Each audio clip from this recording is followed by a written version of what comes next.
ఒక రాజధాని కోసం అమరావతి కోసం సుదీర్ఘ పోరాటం చేసిన ఘనత ఇక్కడుండే రైతులకే దక్కుతుంది. మనస్ఫూర్తిగా మరొక్కసారి అభినందనలు. మీ చొరవ, మీరు పోరాడిన విధానం చూస్తే ఇది భావితరాలకు కూడా ఒక ఆదర్శంగా నిలిచిపోతుంది. అయితే ఈరోజు నేను ఇక్కడికి వచ్చినప్పుడు అమరావతి అనగానే ప్రపంచమంతా కూడా గుర్తించే పరిస్థితికి వచ్చారు. అయితే ఈరోజు ఒక్క విషయం ఎక్కువంటే అందుకు గుర్తుపెట్టుకోవాల్సిన, ఆంధ్రప్రదేశ్ అంటే ఏపీ. ఏపీ అంటే ఒక పక్క అమరావతి, ఒక పక్క పోలవరం.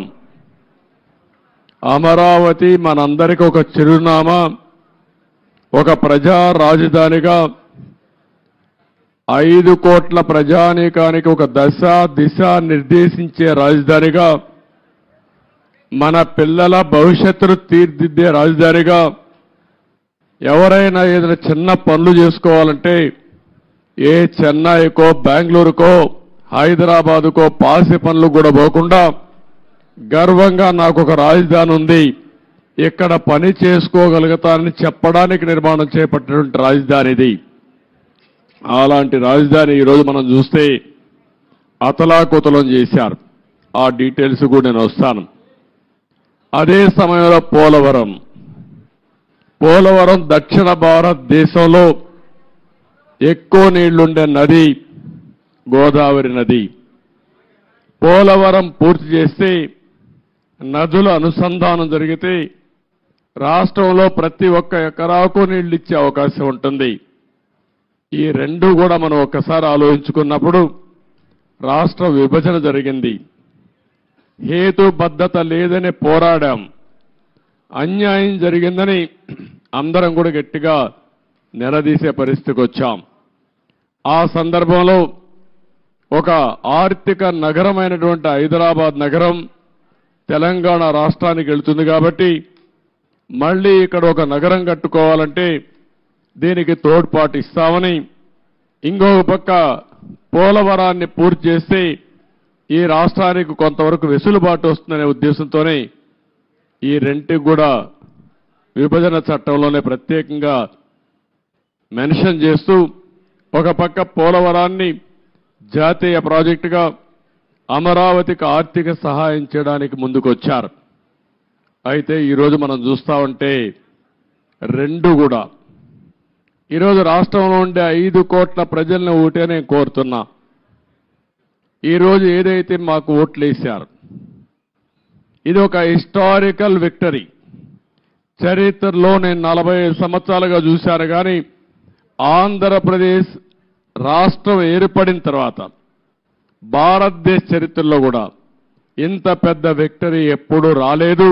ఒక్క మాటలో చెప్పాలంటే వన్ సైడెడ్గా ఇలాంటి ముఖ్యమంత్రి పనికి రాడు, ఇతను అవసరం లేదని తీర్పిచ్చి బ్రహ్మాండంగా ప్రజలు ముందుకు వచ్చారు. 95,000 మెజారిటీ ఒక నియోజకవర్గంలో, 11 సీట్లు కూడా రాలా వీళ్లకు. అంటే దీన్ని బట్టి అర్థమవుతుంది ప్రజలు ఎంత వ్యతిరేకంగా ఉన్నారో. దుష్ట పరిపాలన అనడానికి దీనికంటే వేరే తార్కాణం అవసరం లేదు. కానీ మమ్మల్ని గెలిపించారు. అంతటితోనే రాష్ట్రంలో ఉండే ప్రజల యొక్క బాధ్యత అయిపోలేదు. ఆ విషయం నేను గుర్తు చేయదలుచుకున్నాను. అనునిత్యం మీరు ఆలోచించాల్సిన అవసరం ఉంది. రాజకీయాలకు పనికిరాని వ్యక్తి, ముఖ్యమంత్రికి అర్హత లేని వ్యక్తి ఆ పదవి వస్తే ఏం చేస్తాడో 5 సంవత్సరాలు మనం చూశాం.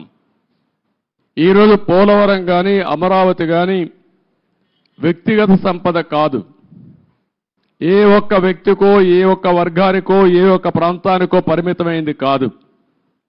కానీ ఇది ఒక సంపద కేంద్రం. ఒక సంపద సృష్టిస్తే అది సమాజానికి పనికొస్తుంది. అదే సమయంలో వ్యక్తులు బాగుపడతారు, ప్రభుత్వానికి ఆదాయం పెరుగుతుంది. ప్రభుత్వ ఆదాయం పెరిగితే సంక్షేమ కార్యక్రమాలు చేసేందుకు అవకాశం ఉంటుంది. అదే మరి ప్రజలందరినీ సాధికార వైపు ముందుకు తీసుకుపోయే అవకాశం ఉంటుంది. రెండోది పోలవరం. పోలవరం కానీ పూర్తి చేసుంటే అది కూడా గవర్నమెంట్ డబ్బులు, అవి సెంట్రల్ గవర్నమెంట్ డబ్బులు. దాన్ని పూర్తి చేస్తే మనం కానీ కొంత నదుల అనుసంధానం చేసుకుంటే రాష్ట్రంలో ప్రతి ఒక్క ఎకరాకు నీళ్లు ఇవ్వగలిగితే రాయలసీమ రాళ్లసీమ కాదు రతనాల సీమగా తయారు చేసే అవకాశం వస్తుంది. హార్టికల్చర్కి ప్రాధాన్యత ఇచ్చే అవకాశాలుంటాయి. మొన్నే పోలవరం పోయొచ్చాను. నా ఆవేదన చెప్పాను. కొన్ని వందల సార్లు వర్చువల్ రివ్యూ చేశాను.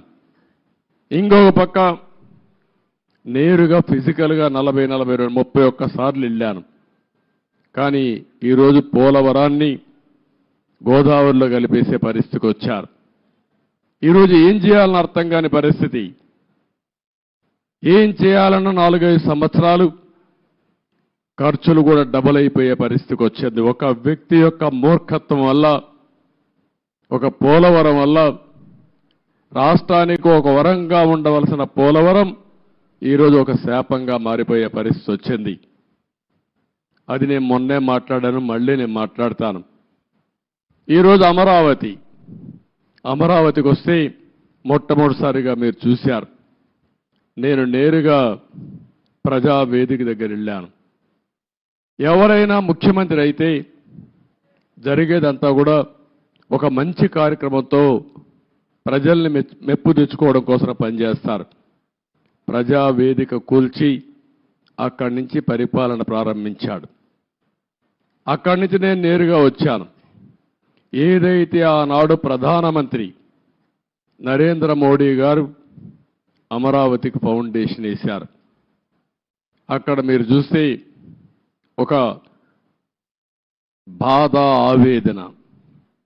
1631 రోజులు మీరు ఆందోళన చేయడం ఒక ఎత్తైతే, ఈ రాజధాని ప్రారంభించినప్పుడు రాష్ట్రంలో ఉండే ప్రతి ఒక్క గ్రామం, ప్రతి ఒక్క వార్డు నుంచి పవిత్రమైన మట్టిని, పవిత్రమైన జలాల్ని, అక్కడుండే దేవాలయాలు కానీ, మసీదులు కానీ, చర్చిలు కానీ, ప్రార్థనాలయాల్లో ప్రార్థనలు చేసి అందరి దేవుళ్ళ యొక్క ఆశీర్వాదాలు తీసుకొని పవిత్రమైన మట్టిని ఇక్కడికి తీసుకొచ్చారు. దేశంలో ఉండే అన్ని దేవాలయాలు, ప్రపంచంలో ఉండే అన్ని ప్రార్థనాలయాలు, అన్ని దిక్కల్లా ప్రార్థనలు చేశాం. దేశంలో ఉండే స్వాతంత్ర సమరయోధులు, త్యాగమూర్తుల గ్రామం నుంచి కూడా పవిత్రమైన మట్టిని, పవిత్రమైన జలాలు తీసుకొచ్చాం.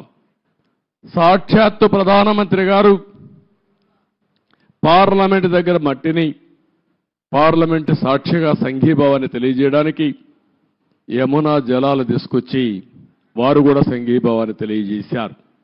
నాకు అనిపిస్తుంది ఆ మహిమే ఈరోజు మనల్ని కాపాడిందని. నాకు అనుమానం లేదు. ఇక్కడ ఒక పవిత్రమైన ప్రాంతంగా తయారైంది. తాత్కాలికంగా కొంతమంది ఈ ప్రాంతాన్ని అతలాకుతలం చేయాలనుకున్న ఈ స్థల మహత్యం వల్ల మళ్ళీ తిరిగి నిలబెట్టుకోగలిగాం. అదే నాకు అనిపిస్తుంది. అక్కడ చూసినప్పుడు నేను మొట్టమొదటిసారిగా ఎక్కడైతే ఆ పవిత్ర మట్టిని కూడా ఇంకా పవిత్రంగా పెట్టాం, ఇక్కడుండే రైతులు కాపాడారు. ఇంకో పక్కన అక్కడ నమూనా కూడా నేను చూశాను. ఇక్కడుండే అల్లరి మూక, ఆ నమూనాను కూడా దెబ్బతీసే పరిస్థితికి వచ్చారు. అక్కడనే యజ్ఞశాలకు వెళ్ళాను. ఆ రోజు యజ్ఞం చేసి మనం ఇచ్చేస్తే 1631 రోజులుగా ఇక్కడుండే మహిళలు మళ్ళీ యజ్ఞం చేస్తూనే ఆ మహిమను కాపాడారంటే ఆ మహిళలకు మనస్ఫూర్తిగా ధన్యవాదాలు, మనస్ఫూర్తిగా అభినందనలు. అలాంటి త్యాగం చేశారు. అక్కడి నుంచి నేరుగా ఒక్కసారి బిల్డింగుల దగ్గరికి వెళ్ళాను. 5 సంవత్సరాలు ఎక్కడ వేసిన మట్టి అక్కడే ఉంది. వీలైతే వీళ్ళు చేసిన పని విధ్వంసం చేశారు. ఇక్కడుండే పైపులు దొంగిలించకపోయారు, ఇసుక దొంగిలించకపోయారు, కడాన రోడ్లు వేస్తే మెటలు కూడా దోవకపోయారు. ఇది ఏ విధంగా అభివర్ణించాలో నాకైతే అర్థం కావడం లేదు. ఒక్క బిల్డింగ్ కూడా ముట్టుకోలేదు. ఒక్క రాజధానికి మనం ఆ రోజు కట్టినటువంటి అసెంబ్లీ బిల్డింగ్స్ ఉన్నాయి, పక్కనే సెక్రటరియట్ బిల్డింగ్స్ ఉన్నాయి, ఇంకో పక్క అమరావతి హైకోర్టు బిల్డింగ్లు కట్టాం. ఆ హైకోర్టు కూడా డిస్ట్రిక్ట్ కోర్టు కోసం కట్టిన బిల్డింగు, అవి మాత్రం మిగిలే పరిస్థితికి వచ్చాయి. ఈ యొక్క రాజధాని మనం చూస్తే దగ్గర ఈరోజు నేను అన్నీ తిరిగిన తర్వాత ఇప్పుడే నాకు అర్థమైంది ఏంటంటే ఏం చేయాలని అర్థం కాని పరిస్థితి. 5 సంవత్సరాలు రోడ్లన్నీ పూర్తి అయిపోయినటివి, సగంలో ఆగిపోయినాయి. కొన్ని అయితే 80% పూర్తి చేసి ఆగిపోయినాయి. అదే మాదిరిగా బిల్డింగ్స్, మొట్టమొదటిసారిగా నేను వెళ్ళింది శాసన మండలి, శాసనసభ అభ్యర్థులు ఎవరైతే ఎమ్మెల్యేలు ఎమ్మెల్సీలు ఉండే క్వార్టర్స్కి వెళ్ళాను. 80-70% వర్క్ అంతా పూర్తయింది. మిగిలినటి ఎక్కడేసిన గొంగళ అక్కడే మిగిలిపోయింది. ఆ తర్వాత పక్కనుండే ఐఏఎస్ ఆఫీసర్స్, జూనియర్ ఆఫీసర్స్ యొక్క క్వార్టర్స్ చూశాను. అవి కూడా అక్కడే ఉన్నాయి. 70-80% పూర్తయింది. పక్కనుండి సెక్రటరీస్, అదే మాదిరిగా ప్రిన్సిపల్ సెక్రటరీస్ బిల్డింగ్లన్నీ ఉన్నాయి. అవన్నీ కూడా తుమ్మ చెట్లు మొత్తం మొలిచిపోయి ఇవన్నీ కమ్ముకుపోయే పరిస్థితి వచ్చింది. పక్కనే హైకోర్టు వస్తుంది. అక్కడనే అడ్మినిస్ట్రేషన్ కోసం 5 టవర్స్ని ప్రారంభించాం. ఇంకొక పక్కన అసెంబ్లీ బిల్డింగ్ వస్తుంది, దాని పక్కనే హైకోర్టు వస్తుంది. అక్కడనే జడ్జెస్ బంగ్లాలు వస్తాయి, పక్కనే ఎమ్మెల్యేలు మినిస్టర్స్ బంగ్లాలు వస్తాయి. దాని తర్వాత గెజిటెడ్ ఆఫీసర్స్ 1 కానీ 2 కానీ నాన్ గెజిటెడ్ ఆఫీసర్స్ యొక్క క్వార్టర్స్ వస్తాయి. ఇవన్నీ కూడా ఎక్కడికక్కడ నిలిచిపోయినాయి. రోడ్లు కూడా అధ్వానంగా ఉన్నాయి. చాలా బాధాకరమైన సిచ్యువేషన్. రాష్ట్రంలో ఉండే ప్రజలందరూ అర్థం చేసుకోవాల్సింది, ఈ విధంగా ఉండవలసిన రాజధాని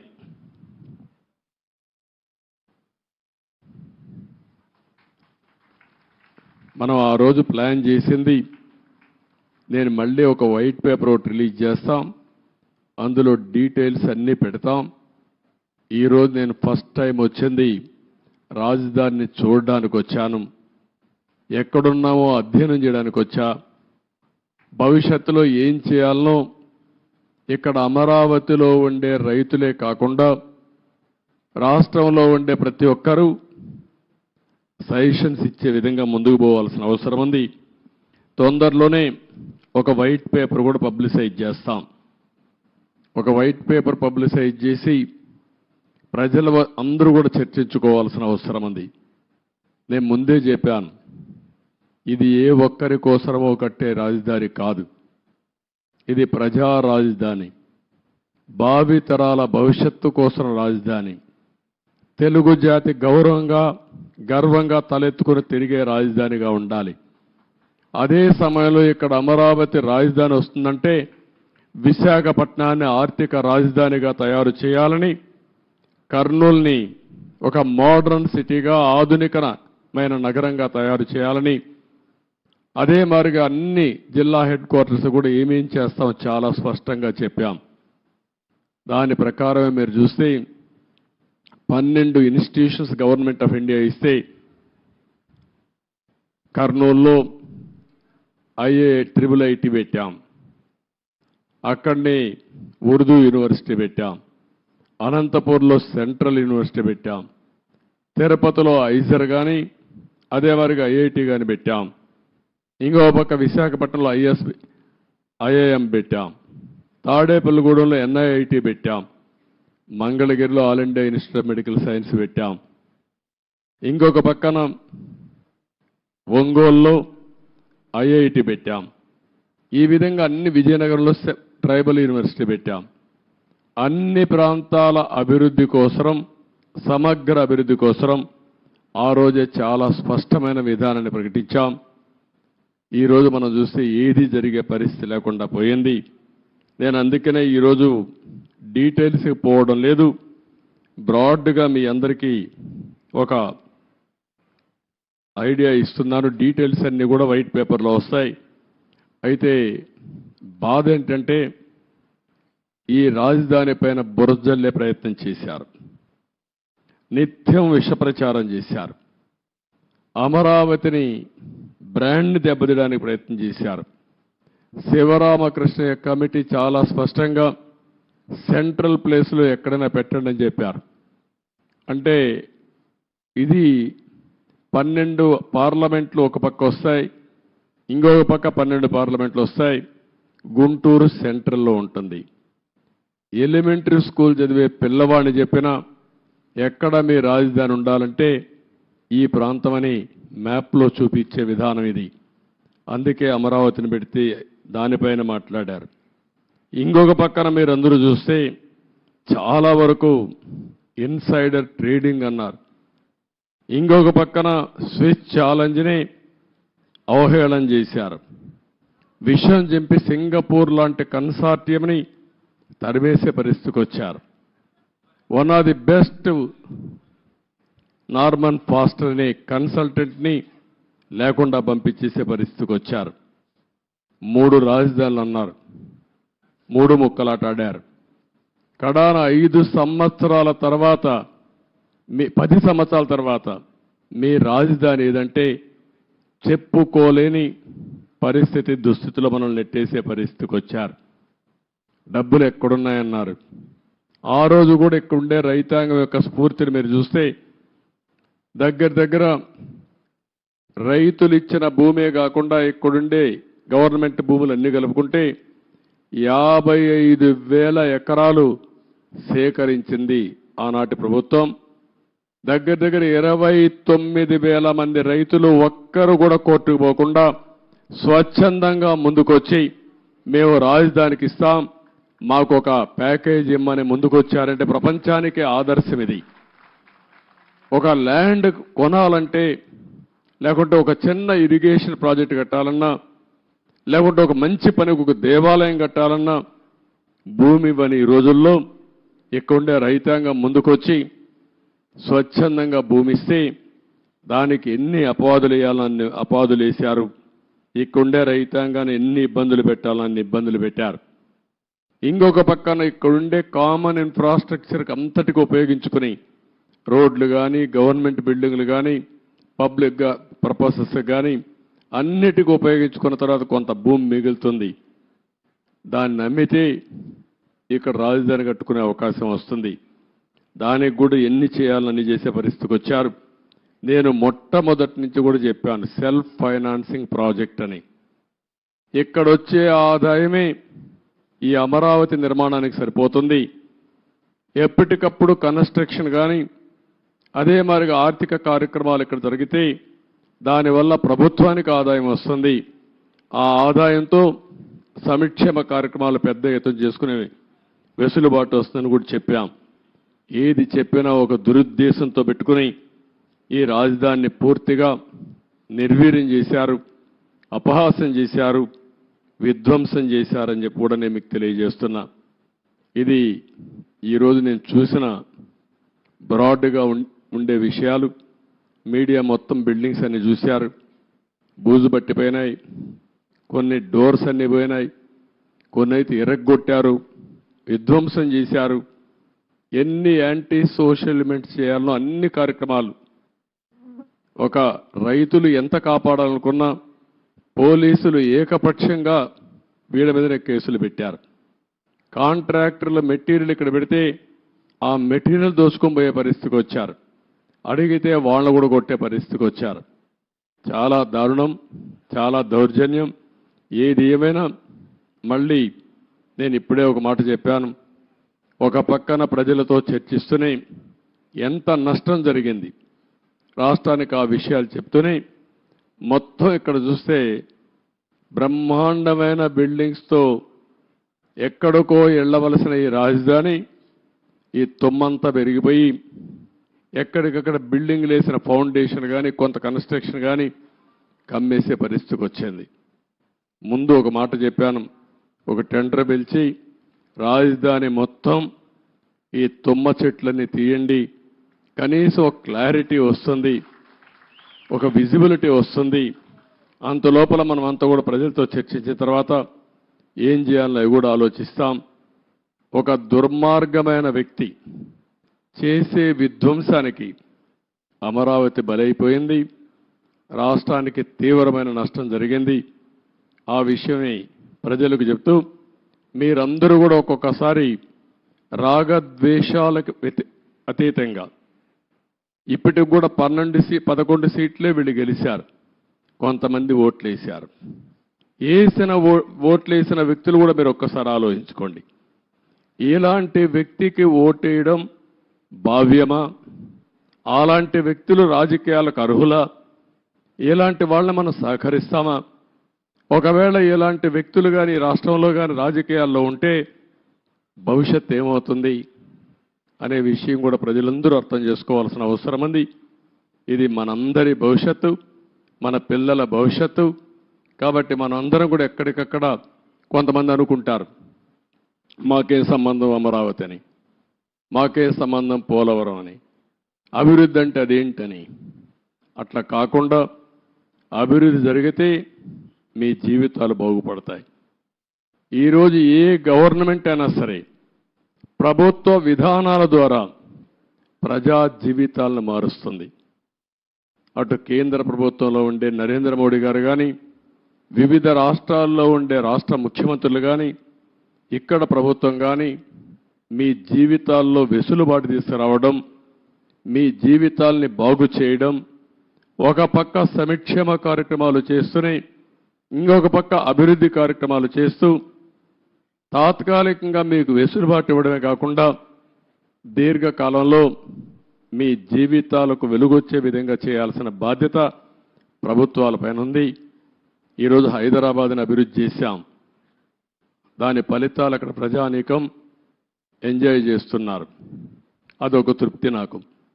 ఆ రోజు నేను వేసినటువంటి ప్రతి ఒక్క కార్యక్రమం చేసిన అభివృద్ధి కానీ, లేకపోతే వేసిన ఫౌండేషన్లు కానీ, ఆలోచనలు కానీ ఏది పెండింగ్ పెట్టకుండా ప్రతి ఒక్క ముఖ్యమంత్రి చేతనైనంత వరకు ముందుకు తీసుకెళ్లారు, చేత కాకపోతే వదిలిపెట్టారు, ఎవడు విధ్వంసం చేయలే. కానీ ఇక్కడికి వచ్చే కొందికి విధ్వంసం జరిగే పరిస్థితి వచ్చింది. ఒక్క విధానం మీరు గుర్తుపెట్టుకోవాలి, ఒక్క ఐటీకి ప్రాధాన్యత ఇస్తే ఈరోజు ప్రపంచంలోనే తెలుగువారు బ్రహ్మాండంగా రాణించే పరిస్థితికి వచ్చారు. ఎన్నో సంవత్సరాలు కాలేదు, 25 సంవత్సరాలే. 25 సంవత్సరాల్లో ఎన్నో దేశాలకు వెళ్ళిపోయారు. నన్ను అరెస్ట్ చేసినప్పుడు చూస్తే నా జీవితంలో ఎప్పుడూ మర్చిపోలేను. 70-80 దేశాల్లో నిరసన తెలియజేశారంటే ఆ దేశాల్లో వీళ్ళు ఉన్నారని ఆశ్చర్యం వేసే పరిస్థితికి వచ్చింది. నిన్న కూడా మీరు చూశారు ఎన్నికల్లో, అందరూ కూడా ఉదయం 8 గంటలకు 7 గంటలకు వచ్చి రాత్రి 2 గంటల వరకు ఓట్లు వేశారు. బయట ప్రాంతాల్లో ఉండే చిన్న చిన్న పనులు చేసుకునేవాళ్ళు, ఇంటి పనులు చేసుకునేవాళ్ళు పని వదిలిపెట్టి వాళ్ళు భోజనం ప్యాకెట్ తీసుకొచ్చి నేరుగా ఓటేసి మళ్ళీ వెళ్ళారు వాళ్ళ ఖర్చులతో.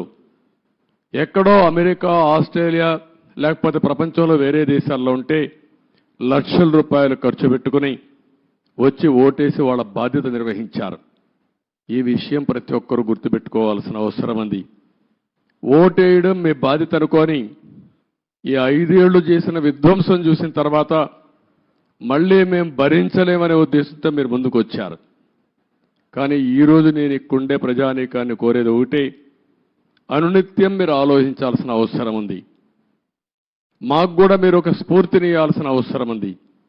ఎక్కడికక్కడ గైడెన్స్ ఇస్తూ ఉంటే, మాకు కూడా ఆలోచనలు ఇస్తూ ఉంటే, మా ఆలోచనలు మీ యొక్క సమస్యలు రెండు కూడా జోడించుకొని మెరుగైన ప్రజా విధానాలకు రూపకల్పన చేస్తాం.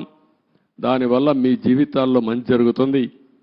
ఏ కార్యక్రమం చేసినా ప్రజల కోసం చేస్తాం కాబట్టి ప్రజలు ఇందులో భాగస్వాములు కావాల్సిన అవసరం ఉంది. అందుకే మొన్న పోలవరం పోయినప్పుడు కూడా చాలా స్పష్టంగా చెప్పాను. ఈరోజు అమరావతికి వచ్చినప్పుడు చాలా స్పష్టంగా చెప్తున్నా, అన్ని విషయాలు ఏమాత్రం అరమరకలు లేవు, మొత్తం మేము ముందర పెడతాం.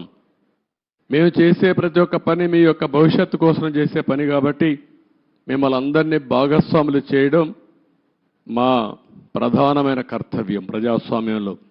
ఇది చేస్తూనే ఎప్పటికప్పుడు నిర్ణయాలు కూడా తీసుకుంటాం.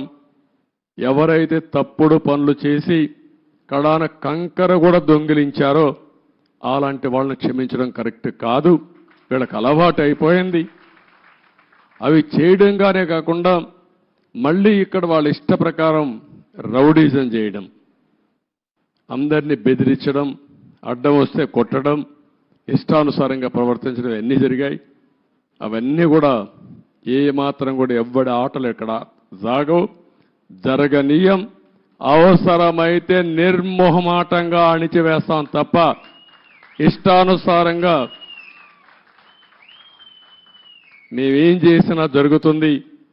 రౌడీజం చేస్తాం, రాజకీయాన్ని అడ్డం పెట్టుకుంటామంటే మాత్రం అది జరగనీయకుండా చేస్తారని చెప్పి కూడా మీ అందరికీ హామీ ఇస్తూ మరొక్కసారి అందరికి కూడా ఇక్కడుండే రైతాంగానికి మనస్ఫూర్తిగా నమస్కారాలు. మిగిలిన అన్ని విషయాలు